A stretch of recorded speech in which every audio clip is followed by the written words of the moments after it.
Hello বন্ধুরা, কেমন আছো তোমরা সবাই? আশা করি তোমরা সবাই ভালো আছো এবং আমার ভিডিওগুলো মন দিয়ে দেখছো। আজ আমরা একটা ইম্পর্টেন্ট টপিক নিয়ে আলোচনা করব, যেটা হচ্ছে কি বেন্টস রুল।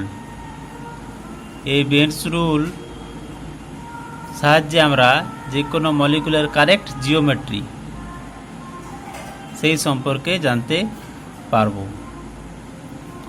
তাহলে বেন্টস রুল কি না? বেন্টস রুল হচ্ছে আমাদের যে ভিএসিপি থিওরি, সেই ভিএসিপি থিওরিরই extended part.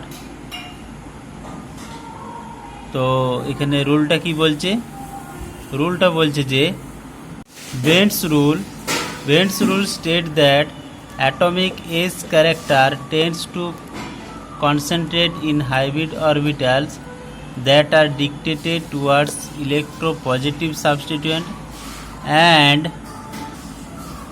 and atomic P character tends to concentrate in hybrid orbitals that are dictated towards electronegative element. এর মানেটা হলো এই যে আমরা যখন কোনো মলিকুলের স্ট্রাকচার যখন অঙ্কন করি, যেমন ধরো হচ্ছে যে যদি আমরা ধরলাম ট্রাইগোনাল বাইপিরামিডাল কেমন হয়? জিওমেট্রিটা হয় কি এরকম, ট্রায়াঙ্গুলার প্লেন আর হচ্ছে যে একটা অ্যাবাভ দ্য প্লেন আর একটা বিলো দ্য প্লেন। এখানে দেখো এই যে ইকুইটোরিয়াল প্লেন একটা আছে, আর কি এইটাকে বলে কি এক্সিয়াল প্লেন। তাহলে এই ইকুইটোরিয়াল প্লেনে যারা থাকবে, এই ইকুইটোরিয়াল প্লেনের কি হয় না, এর হাইব্রিডেশন আমরা কি ধরতে পারি? যে ইকুইটোরিয়াল প্লেনটা, এই ইকুইটোরিয়াল প্লেনে আমরা হাইব্রিডেশন ধরতে পারি কি sp2, আর এই যে এক্সিয়ালে যারা আছে তাদের হাইব্রিডেশন আমরা কি ধরতে পারি? pd। ওভারঅল কি হয় এর হাইব্রিডেশন? sp3d, overall sp3d। তাহলে আমরা কি ধরতে পারি? এই যে ইকুইটোরিয়াল প্লেনে যারা আছে তাদের হাইব্রিডেশন sp2 ট্রায়াঙ্গুলার প্লেন, আর এই যে অ্যাবাভ দ্য প্লেন আর বিলো দ্য প্লেন আছে এর হাইব্রিডেশন হতে পারে কি pd। এরপর ধরো এখানে আমি বসাচ্ছি এই যে ট্রায়াগোনাল বাইপিরামিডাল জিওমেট্রিতে ধরো একটা সেন্ট্রাল অ্যাটম আছে। সেন্ট্রাল অ্যাটম আমরা ধরলাম হচ্ছে যে m, আর দুটো অ্যাটম আছে x আর y। x আছে 3টি বা xy আছে x আছে 2টি আর y আছে 3টি। এরপর ইলেকট্রোনেগেটিভিটি x এর বেশি y এর চেয়ে। তাহলে এখানে xy কোথায় বসবে? যদি এটা mx5 হতো তাহলে আমরা এখানে 5টা xকে বসিয়ে দিতাম, এখানে কোনো অসুবিধা ছিল না, যেখানে খুশি বসতে পারে। কিন্তু যেহেতু দুটো আলাদা আছে, দুটো হেটেরো অ্যাটম আছে এবং তাদের ইলেকট্রোনেগেটিভ ডিফারেন্স আলাদা, তাহলে এই যে 5টা পজিশন আছে, এই 5টা পজিশনে এক্স অ্যাটম কোন পজিশনগুলো যাবে আর ওয়াই অ্যাটম কোন পজিশনগুলো যাবে। তাহলে বেন্টস রুল কি বলছে? যার ইলেকট্রোনেগেটিভিটি বেশি সেটা কি করবে? সেটা এখানে কি বলছে যে S character tends to concentrate in hybrid অবস্থায় that are directed toward electropositive. মানে কি, যার ইলেকট্রোনেগেটিভিটি কম সে কি করবে? তাহলে যার ইলেকট্রোনেগেটিভিটি কম সেগুলো কি যাবে? এই ইকুইটোরিয়াল প্লেনে যাবে, কারণ কি এস ক্যারেক্টার বেশি। ঠিক আছে, তাহলে আর যেগুলো P character tends to concentrate, তাহলে এখানে কি হচ্ছে? যদি পি ক্যারেক্টার বাড়ে তাহলে তারা কি করবে? তারা হচ্ছে যে ইলেকট্রোনেগেটিভ এলিমেন্টগুলো কি করবে? সেই পজিশনে যাবে যেখানে পি ক্যারেক্টার বেশি। তাহলে যাদের ইলেকট্রোনেগেটিভিটি কম তারা কি করবে?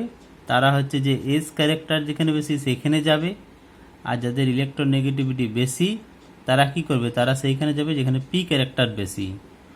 আমরা কি জানি যে opposite charge attract each other, মানে কি হবে? প্লাস কি করবে? নেগেটিভটাকে ধরে রাখতে চাইবে, বা নেগেটিভটা কি করবে? প্লাসকে ধরে রাখতে চাইবে। এস ক্যারেক্টার বেশি মানে কি? ইলেকট্রোনেগেটিভিটি বেশি মানে নেগেটিভ চার্জটা বেশি। তাহলে সে কি জন্য কি করবে? যার ইলেকট্রোনেগেটিভিটি কম তাকে সে, মানে যার ইলেকট্রোনেগেটিভিটি কম সে কী করবে? সে ওই এস ক্যারেক্টার যেখানে বেশি সেখানে যাবে, আর যার ইলেকট্রোনেগেটিভ বেশি সে কোনখানে যাবে যেখানে পি ক্যারেক্টার বেশি। তাহলে এখানে দেখো এক্স এর ইলেকট্রোনেগেটিভিটি বেশি, তাহলে এক্স কি করবে, ইলেকট্রোনেগেটিভ বেশি মানে কি সেই হচ্ছে যে এক্সিয়াল প্লেনে যাবে।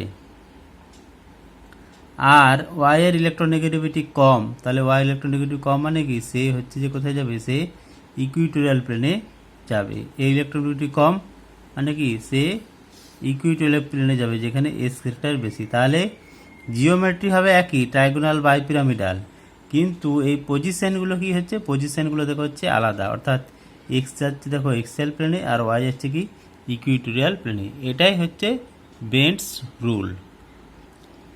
যেমন একটা এক্সাম্পল ধরো PCl3F2, তাহলে PCl3F2 এখানে ইলেকট্রোনেগেটিভিটি কি ফ্লোরিনের বেশি ক্লোরিনের চেয়ে, তাহলে ফ্লোরিনের ইলেকট্রোনেগেটিভ বেশি মানে সেই কোথায় যাবে, সেই যেখানে পি ক্যারেক্টার বেশি মানে এক্সিয়াল প্লেনে যাবে। আর ক্লোরিন ইলেকট্রোনেগেটিভিটি কম মানে কি সে সেখানে যাবে যেখানে এস ক্যারেক্টার বেশি। এখানে দেখো কি হচ্ছে, ইলেকট্রোনেগেটিভিটি ফ্লোরিনের বেশি ক্লোরিনের চেয়ে, তাহলে ফ্লোরিন কোথায় যাবে, ফ্লোরিন যাবে কোথায় এক্সিয়াল প্লেনে যেখানে পি ক্যারেক্টার বেশি বা এস ক্যারেক্টার কম। আর ক্লোরিন কোথায় যাচ্ছে, ক্লোরিন যাচ্ছে ইকুইটোরিয়াল প্লেনে যেখানে এস ক্যারেক্টার বেশি। তাহলে PCl3F2 এস জিওমেট্রি বা স্ট্রাকচার হচ্ছে ট্রায়াগোনাল বাই পিরামিডাল, কিন্তু পজিশন দেখো ফ্লোরিন বা ক্লোরিন দুটো হেটেরোটপ থাকার জন্য পজিশনগুলো দেখো হয়ে যাচ্ছে আলাদা আলাদা।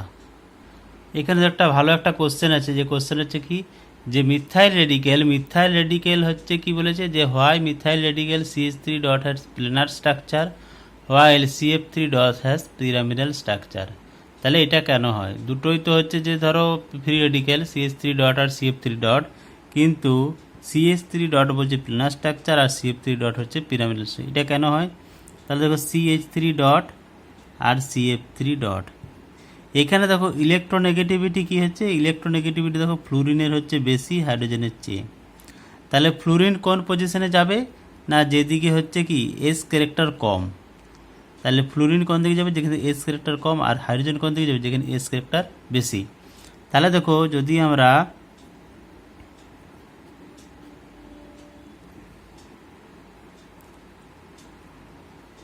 এখানে দেখো হচ্ছে কি এই যে হাইব্রিডেশন, এই হাইব্রিডেশনটা হচ্ছে কি sp2 আর এই হাইব্রিডেশন হচ্ছে কি sp3। sp2 মানে এর এস ক্যারেক্টার কত, এস ক্যারেক্টার হচ্ছে 33%, আর এখানে এস ক্যারেক্টার কত, এখানে এস ক্যারেক্টার হচ্ছে 25%। তাহলে দেখো এখানে এস ক্যারেক্টার কম, তাহলে এস ক্যারেক্টার কম মানে কি এস ক্যারেক্টার কম হওয়ার জন্য কি হচ্ছে, যার ইলেকট্রোনেগেটিভিটি বেশি সে এস ক্যারেক্টার দিকে যাবে।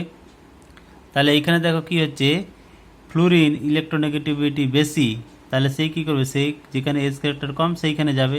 সেই জন্য ফ্লোরিন কী হচ্ছে এরকম পিরামিডাল শেপ, এই জিওমেট্রি হচ্ছে পিরামিডাল শেপ। আর এইখানে দেখো হচ্ছে কি এস ক্যারেক্টার বেশি, আর হাইড্রোজেন কি, হাইড্রোজেন ইলেকট্রোপজিটিভ মানে হচ্ছে কি সে যেখানে যাবে কোনখানে, যেখানে এস ক্যারেক্টার বেশি। তাহলে হাইড্রোজেন কোথায় যাবে, হাইড্রোজেন হবে যে sp2 হাইব্রিডেশন, এই কার্বন হাইব্রিডেশন হবে কি sp2। তাহলে এখানে দেখো এস ক্যারেক্টার বেশি সেই জন্য ইলেকট্রোপজিটিভ সাবস্টিটিউয়েন্ট যুক্ত হচ্ছে, আর এখানে দেখো এস ক্যারেক্টার কম সেই জন্য এখানে ইলেকট্রোনেগেটিভ সাবস্টিটিউয়েন্ট যুক্ত হচ্ছে। আজকে আমরা এই বেন্টস রুল নিয়ে আলোচনা করলাম। যদি ভিডিওটি ভালো লেগে থাকে তাহলে অবশ্যই ভিডিওটিকে লাইক করবে, শেয়ার করবে, যদি কিছু জানার থাকে কমেন্ট করবে, আর প্লিজ চ্যানেলটিকে সাবস্ক্রাইব করো যাতে করে আমি আরও ভিডিও বানাতে উৎসাহ পাই। আজকের জন্য এই পর্যন্তই, দেখা হচ্ছে পরবর্তী ভিডিওতে। Thank you.